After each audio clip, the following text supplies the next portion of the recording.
Aksi premanisme yang meresahkan dan merugikan banyak pihak. Dampaknya dirasakan seluruh lapisan masyarakat dan mengganggu perekonomian negara.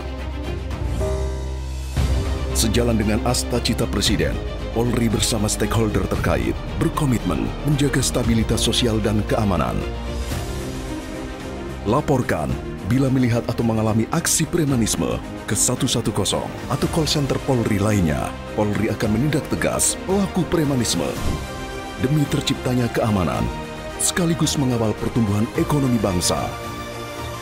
Polri berkomitmen memberantas aksi premanisme yang meresahkan masyarakat.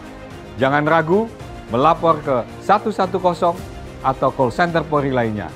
Mari kita jaga lingkungan bersama, tetap aman, nyaman, dan tentram.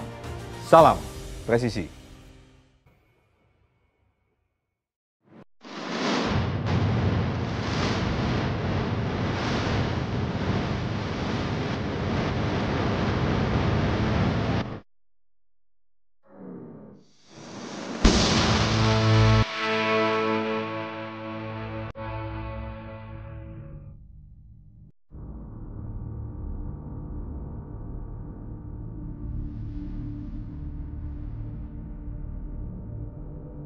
Sejarah pendidikan kepolisian di Indonesia berasal dari masa kolonial Hindia Belanda. Tahun 1911, kebutuhan akan aparat terlatih mulai mendapat perhatian serius.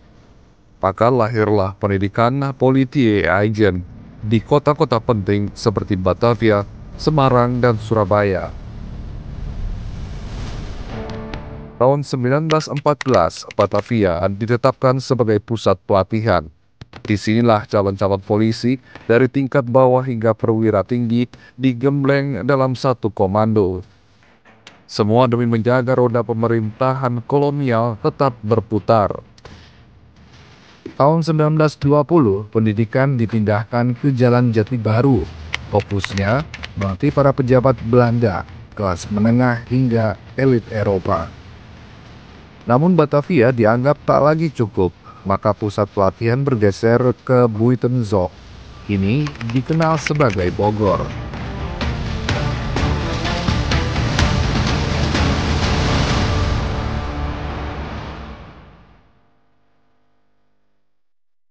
Lima tahun kemudian, tahun 1925, giliran Sukabumi yang dipilih.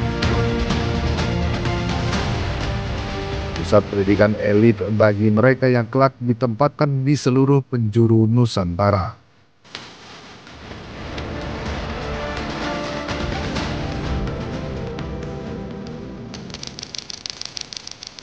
Lalu zaman pun berganti. 1942, bala tentara Dai Nippon datang menggulung tanah ini. Pendidikan yang sudah dibangun oleh pemerintah Hindia Belanda di Sukabumi ini dilanjutkan oleh Jepang. Orientasi daripada pendidikan kepolisian zaman Jepang ini lebih militeristik. Terlihat bahwa pimpinan kepolisian, sekolah kepolisian di Sukabumi ini adalah dipimpin oleh seorang militer. Jadi ini sesuatu yang anomali ya. Jadi sekolah kepolisian tapi pemimpinnya adalah, kepala sekolahnya adalah dari militer. Ya, karena ini selaras dengan tujuan daripada pendudukan militer Jepang untuk kepentingan perang, dan tentu orientasi daripada pendidikan polisi pun lebih berorientasi kepada militeristik. Menariknya, sejak angkatan keempat, ada indikasi bahwa semangat nasionalisme mulai tumbuh di kalangan siswa polisi pribumi walau masih diam-diam. Pada Agustus 1945, bom atom dijatuhkan ke Hiroshima dan Nagasaki. Jepang menyerah. 2 hari setelah itu, 17 Agustus 1945, Indonesia memproklamasikan kemerdekaannya. Sebuah hari bersejarah, dan di balik layar ada ribuan anggota kepolisian hasil didikan Jepang yang perlahan mulai beralih arah. Pemerintah membentuk Kementerian Dalam Negeri, dan dari sanalah lahir sebuah keputusan penting membentuk Jawatan Kepolisian Negara. polisi yang hasil pendidikan Jepang tentu memberikan satu kontribusi karena semangat daripada militansi para polisi yang memang itu tadinya dididik oleh Jepang untuk kepentingan perang, justru memberikan satu blessing in disguise, di mana ketika pasca proklamasi yang memang dihadapkan, Indonesia yang baru merdeka ini dihadapkan kepada perjuangan mempertahankan kemerdekaan, polisi-polisi yang tadinya ada di bawah Jepang kemudian menyatakan diri sebagai polisi Republik Indonesia dimanapun mereka ada di daerah. Seperti di Surabaya ada Pak Yasin menyatakan diri sebagai polisi Republik Indonesia, dan kemudian di Semarang, di Padang, dan di berbagai daerah mereka semua menyatakan diri sebagai polisi Republik Indonesia. 29 September 1945, Raden Said Sukanto Cokro-Diatmojo diangkat sebagai Kepala Kepolisian Negara Republik Indonesia.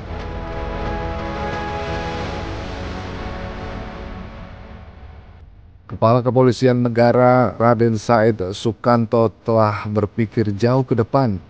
Di tengah situasi genting, ia menyadari bahwa pendidikan kepolisian adalah kunci membangun anggota kepolisian yang profesional. Bukan sekedar alat membentuk disiplin, tapi senjata utama dalam mencetak kepolisian yang profesional. Kepala Kepolisian Negara pertama ini melihat bahwa organisasi kepolisian harus dibangun dengan fondasi ilmu pengetahuan dan karakter. Waktu itu tahun 1945, Indonesia baru saja merdeka, tapi jangan bayangkan semuanya langsung damai. Perjuangan baru justru dimulai. Salah satu cerita yang sering luput dari sorotan ialah soal pendidikan kepolisian di Sukabumi. Ada sebuah lembaga bernama Jawa Keisatsu Gakko, warisan Jepang yang kemudian diambil alih dan menjadi Sekolah Polisi Negara Republik Indonesia atau SPN. Sayangnya, suasana tidak kondusif. Perang masih berkecamuk, revolusi meletus di mana-mana. Ini jelas mengganggu kondisi pembelajaran daripada sekolah kepolisian yang menjadikan polisi, sekolah polisi yang waktu itu namanya SPN, Sekolah Polisi Negara, pindah ke Mertoyudan, daerah Magelang, Jawa Tengah. Ini hanya sekolah pendidikan bagian menengah dan bagian tinggi. Sedangkan yang bagian rendah tetap di wilayah Sukabumi, tapi bergeser ke daerah pegunungan, yaitu Gunung Beleu. Sebuah langkah strategis dengan harapan bahwa di Mertoyudan cita-cita besar tetap bisa tumbuh. Pendidikan kepolisian yang ada di Mertoyudan ini kemudian terdapat satu pemikiran bahwa pentingnya membuka sebuah pendidikan kepolisian bagi calon-calon perwira yang berwawasan akademik. Sehingga polisi, sekolah polisi yang bagian tinggi tadi kemudian di-upgrade menjadi pendidikan polisi akademi. Polisi akademi ini kemudian dibentuk pada 17 Juni 1946. Peresmiannya pun itu dihadiri oleh Bung Karno, oleh Presiden, dan oleh para petinggi pejabat negara. Bantuan daripada para guru besar dalam hal ini diantaranya Profesor Djoko Sutono dan juga profesor-profesor yang lain, ini sangat memberikan kontribusi akan terbentuknya satu polisi akademi yang dalam hal ini tidak hanya sekedar pendidikan polisi kedinasan, tetapi lebih bertaraf kepada akademik. Karena memang tujuannya adalah untuk menciptakan atau memproduk calon-calon perwira polisi adalah perwira yang akademik. Dari Sukabumi ke Mertoyudan, dari pertempuran ke pembentukan, dan dari kehancuran ke harapan. Inilah babak penting sejarah pendidikan ilmu kepolisian Negara Republik Indonesia.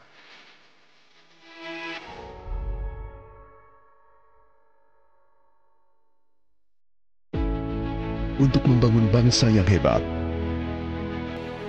rakyat yang sehat, kuat dan cerdas, Polri mendukung program ketahanan pangan nasional Sebagai salah satu prioritas program Astacita, Polri menyiapkan 1 juta lahan produktif dan 4 program utama.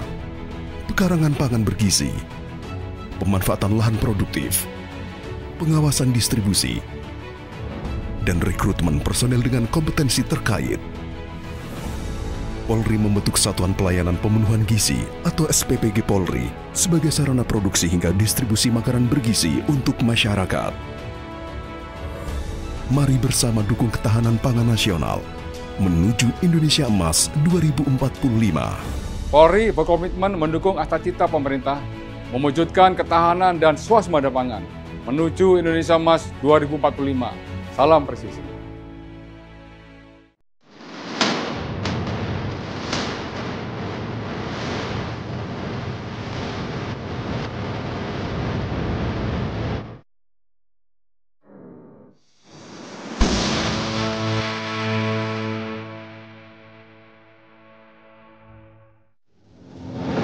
Pada 1 September 1946, Polisi Akademi yang semula berada di Mertoyudan dipindahkan ke Yogyakarta. Awalnya bertempat di Kepatihan, menggunakan rumah peristirahatan Sri Sultan Hamengkubuwono IX di Komplek Pesanggerahan Ambarukmo. Kemudian menempati salah satu ruangan sekolah Katolik Sustera di Jalan Senopati. Kala itu, mahasiswa tidak hanya belajar di ruang kuliah. Agresi militer Belanda pertama yang dimulai pada 21 Juli 1947 memaksa seluruh mahasiswa dan dosen mengungsi, perkuliahan pun terhenti. Sebagian besar mahasiswa diperintahkan untuk menyebar, bergabung dengan kepolisian di daerah, ikut dalam pertempuran gerilya di garis depan revolusi. Para mahasiswa ini berhenti kuliahnya karena harus ikut berjuang, gitu. Harus ikut berjuang pada masa baik pada masa agresi militer pertama maupun agresi militer yang kedua, sehingga para mahasiswa Polisi Akademi itu dikenal sebagai mahasiswa pejuang. Jadi selain polisi pejuang zaman revolusi, ada mahasiswa pejuang yaitu dari kalangan Polisi Akademi. Masih duduk di bangku pendidikan, tapi ketika negara memanggil, mereka angkat senjata. Mahasiswa Polisi Akademi Angkatan 1 sampai Angkatan 2 ikut turun berjuang ke medan perang. Menjadi Presiden Republik Indonesia Serikat. Menjadi Presiden Republik Indonesia Serikat.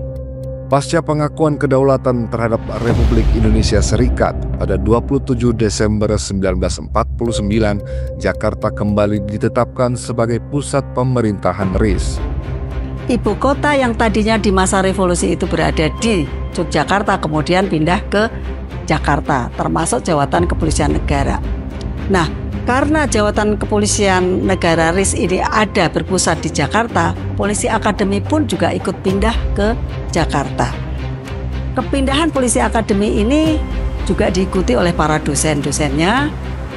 Dalam hal ini juga salah satunya adalah Profesor Mr. Djoko Sutono juga yang pindah ke Jakarta, dan di Jakarta ini Profesor Djoko Sutono diangkat sebagai Dewan Guru Besar Polisi Akademi. Prof. Mr. Djoko Sutono diangkat sebagai Ketua Dewan Guru Besar. Di bawah kepemimpinan beliaulah Polisi Akademi mulai menunjukkan perkembangan signifikan. Beliau mendatangkan dosen-dosen baru dan para guru besar dari berbagai latar belakang keilmuan. Namun perjalanan awal Polisi Akademi di Jakarta tidaklah mudah. Banyak keterbatasan dihadapi, mulai dari minimnya jumlah dosen dan instruktur hingga ketiadaan fasilitas belajar, bahkan ruang kuliah pun harus berebut dengan siswa sekolah rakyat.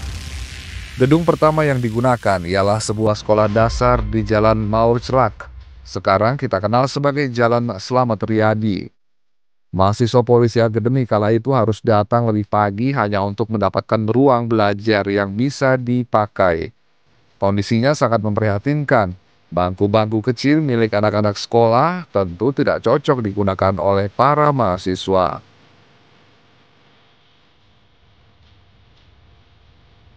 Namun di balik keterbatasan itu ada semangat yang luar biasa. Akhirnya Polisi Akademi berhasil mendapatkan ruang sementara di Jalan Diponegoro nomor 58. Kemudian Profesor Djoko Sutono bersama Bapak Sukanto Cokroatmojo mencari tempat yang layak, yaitu di Jalan Tambak nomor 2.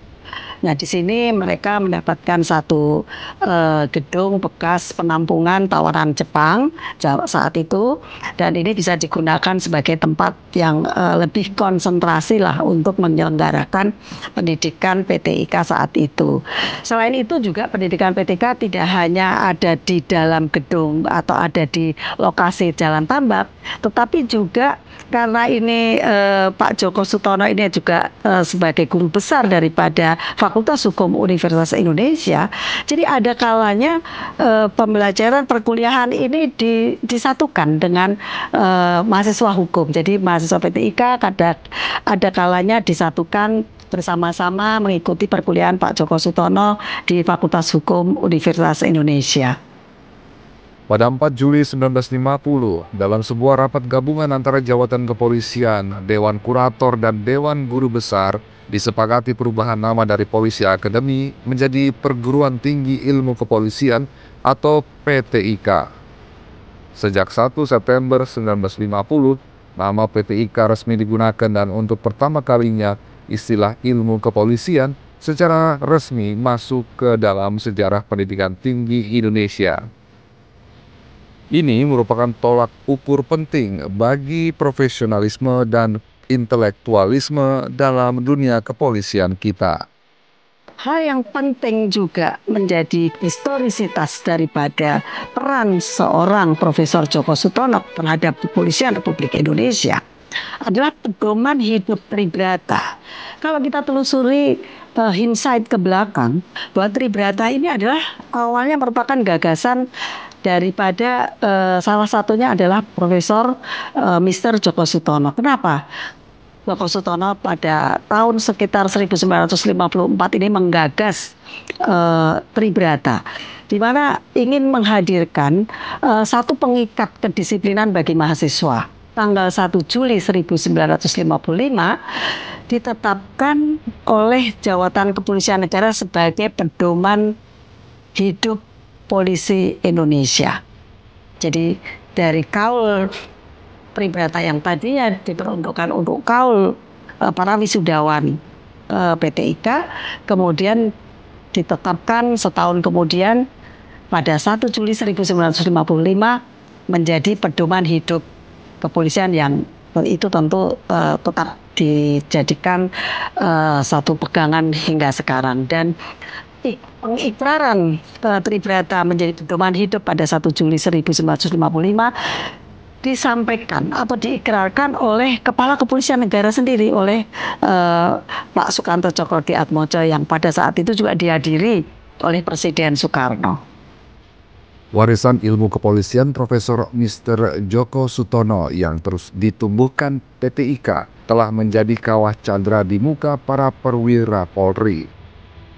Agar sejalan dengan perguruan tinggi negeri maupun swasta, tahun 1994 restrukturisasi besar dilakukan.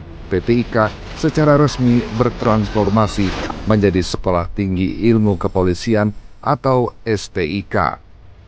Tak hanya melahirkan perwira, STIK membentuk pemimpin yang berbasis ilmu, berjiwa pengabdian, dan siap menghadapi tantangan zaman.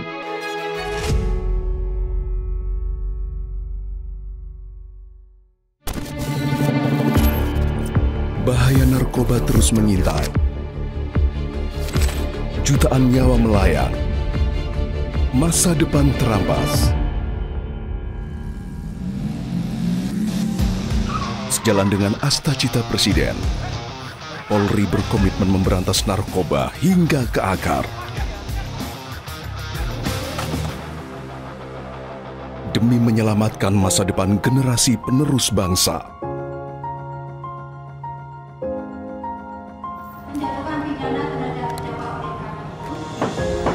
Dibutuhkan kepedulian semua pihak.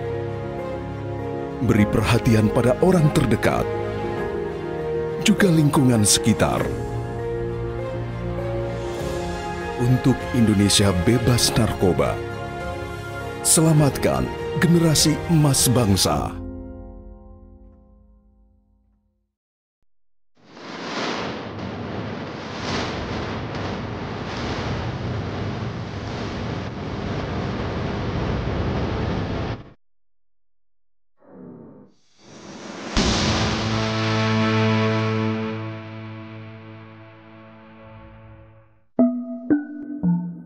Di balik setiap tokoh besar tersimpan kisah kecil yang jarang terdengar. 5 Desember 1904, di tengah budaya Keraton Kasunanan Surakarta, lahirlah seorang anak lelaki yang telah lama dinanti. Dialah Djoko Sutono, putra dari Raden Ngabei Marto Pradoto, seorang priai setia keraton hingga meraih pangkat Paneu dan istrinya yang telah diberi 6 anak perempuan sebelumnya. Anak ragil Djoko Sutono itu dibesarkan dengan penuh kasih sayang di rumah keluarga di Kampung Keparen, Solo.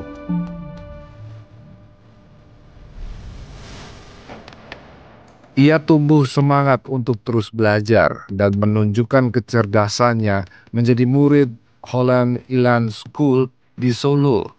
Djoko Sutono, murid yang gemar membaca huruf Latin dan Jawa. Di tiap lembar kertas dan buku, ia mencari arti dan arah. Dari HIS, Djoko Sutono melanjutkan sekolah ke Government Mulo. Ia rajin belajar tarian Jawa di dalam perkumpulan kesenian Krido Wacono.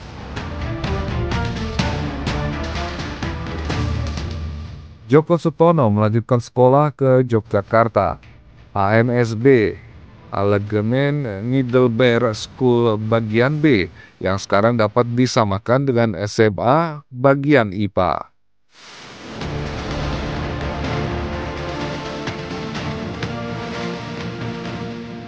Setelah menyelesaikan pendidikan menengah, Djoko Sutono diterima di perguruan tinggi hukum di Batavia di Rijkshogeschool.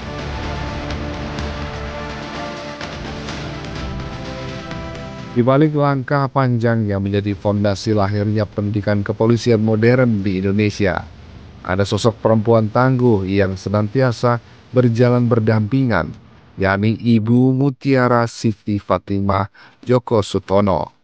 Dari pernikahan ini lahirlah 3 buah hati. Itu sangat tenang orangnya, jarang sekali emosi. Kalau memberikan satu nasihat atau satu instruksi, kata-katanya sangat tertata. Gaya kepemimpinan yang ada adalah sangat sederhana, tidak pernah menunjukkan kesombongan dan sebagainya. Sehari-hari selalu pakai pakaian dan jas putih dengan kopiah. Hari-hari seperti itu. Gagasan tentang pendidikan tinggi kepolisian adalah sesuatu yang revolusioner pada masa itu.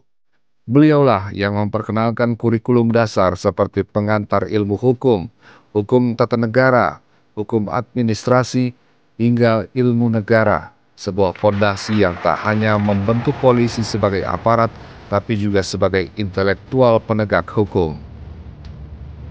Jadi ilmu kepolisian sekarang sudah sangat berkembang. Saya sangat mengharapkan bahwa yang diajarkan ayah itu dapat diterapkan setiap anggota polisi yang ada, yang belajar, dan dapat dikembangkan dan disesuaikan dengan keadaan-keadaan yang saat ini, dengan perkembangan saat ini. Tahun 1962, Profesor Mr. Djoko Sutono menerima penghargaan Bintang Bayangkara kelas 3 oleh Presiden atas dedikasi dan jasanya bagi kemajuan PT IKA dan institusi kepolisian.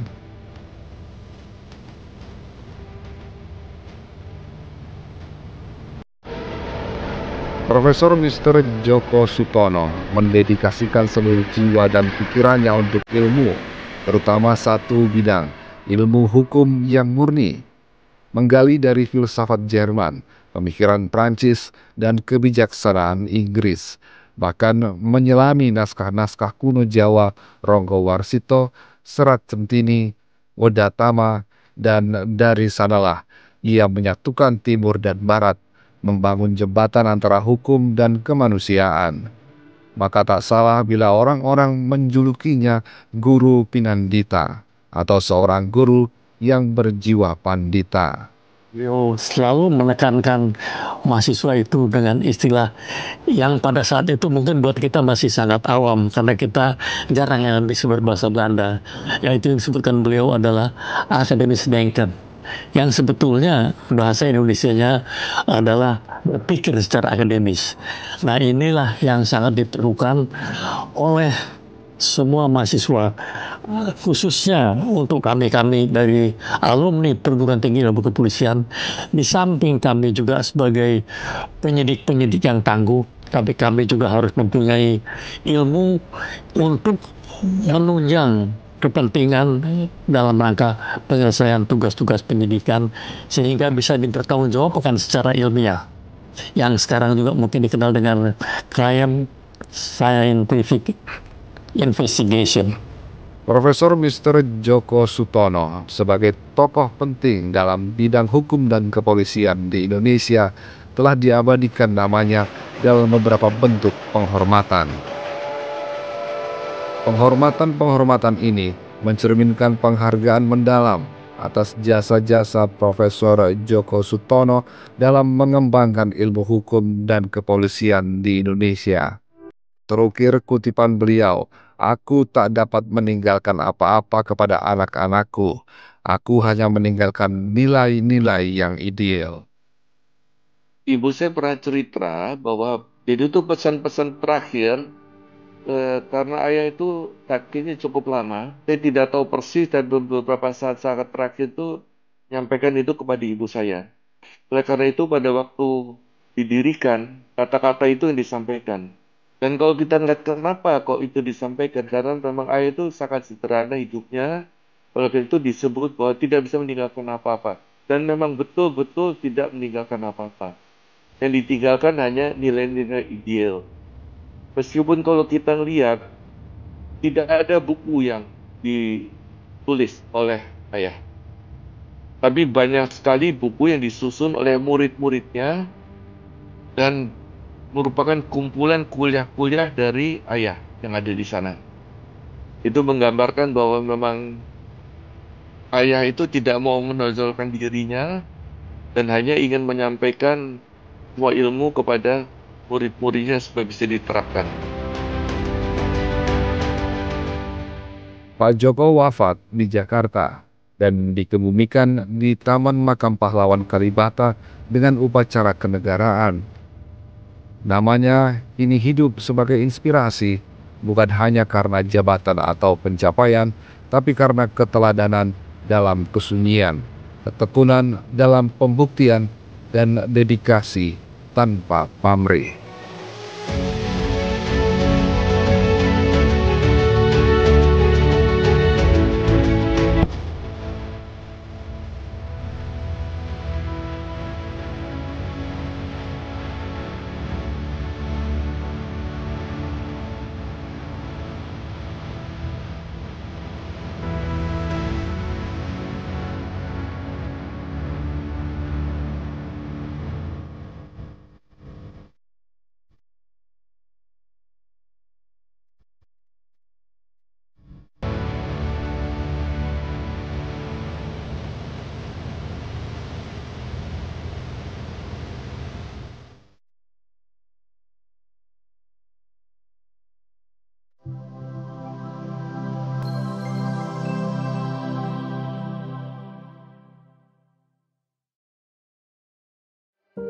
Kejahatan terus mengintai perempuan dan anak Indonesia. Bahkan bersama orang terdekat pun, rasa aman itu sulit didapat.